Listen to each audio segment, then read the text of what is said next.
Hey guys, this is your medical esthetician and psychological first aid provider Len. At pagkatapos ko pong mamasyente, dumiretso na ako dyan sa tindahan ng plastic sa Imus Palengke. At yan nga, dala-dala ko pa yung pinaglagyan natin ng sabon para masigurado na kasya yung ating sabon doon sa bibilihin natin na plastic. So may specific ako na sukat, kaya lang wala silang available noon. That's why kung ano na lang yung mas malaki ng konti is yun na lang po yung kinuha ko para sigurado po na kasya.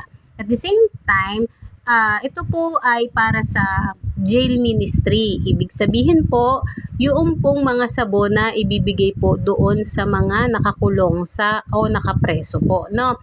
So, mahigpit po kasi sa BJMP, talaga tinitignan nila yan, naamoy po nila para po masiguradong walang mga illegal na papasok doon sa mga kulungan. So, dahil nakakita nga ako nung plot na 60 ml, kaya lang hindi available sa kanila, kailangan kong tumingin doon pa sa mga katabing pwesto.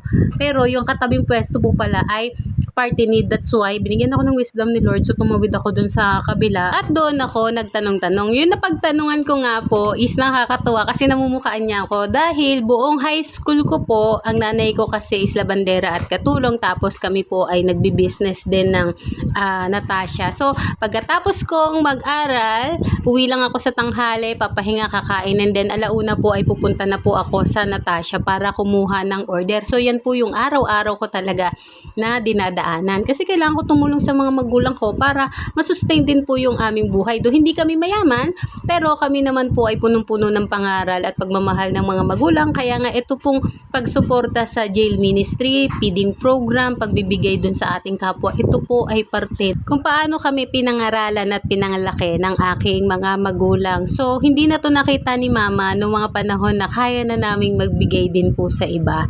Because kami ay lumaki talaga na binibigyan lang po.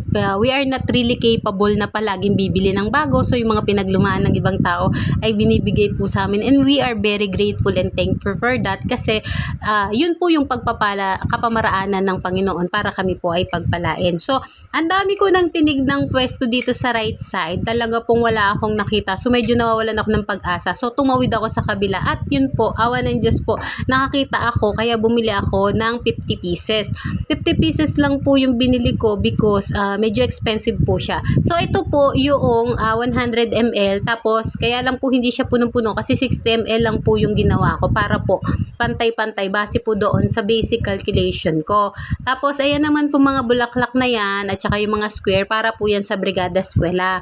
Pero, naisip ko, hindi na ibibigay na lang din yan sa jail ministry para mahabol ko lang yung mga darating na mission kasi 4 po yung mission. So, meron amount ng soap na kailangan ay mai-provide po.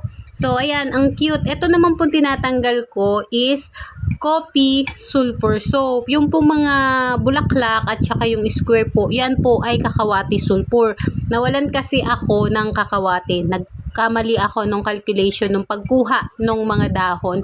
Kasi nga ang iniisip ko is 100 pieces lang. Ang kailangan po pala is 400 pieces. Ang mai-provide ko to 500 pieces na para po sa jail ministry. Hindi pa po kasali yung doon sa Brigada Eskwela kasi mas kailangan kong i-prioritize yung sa jail ministry kasi ito na yung puro April talaga. Kailangan yan mai-provide mo sunod-sunod. Di baling isang kuhaan lang ng mga missionary dito sa bahay o magmi-meet up kami dyan sa kanto po sa may labasan sa amin, and then saka ko gagawin yung para doon sa Brigada Eskwela because malayo pa naman yung Brigada Eskwela. At the same time, meron na tayong mga basic na lalagyan.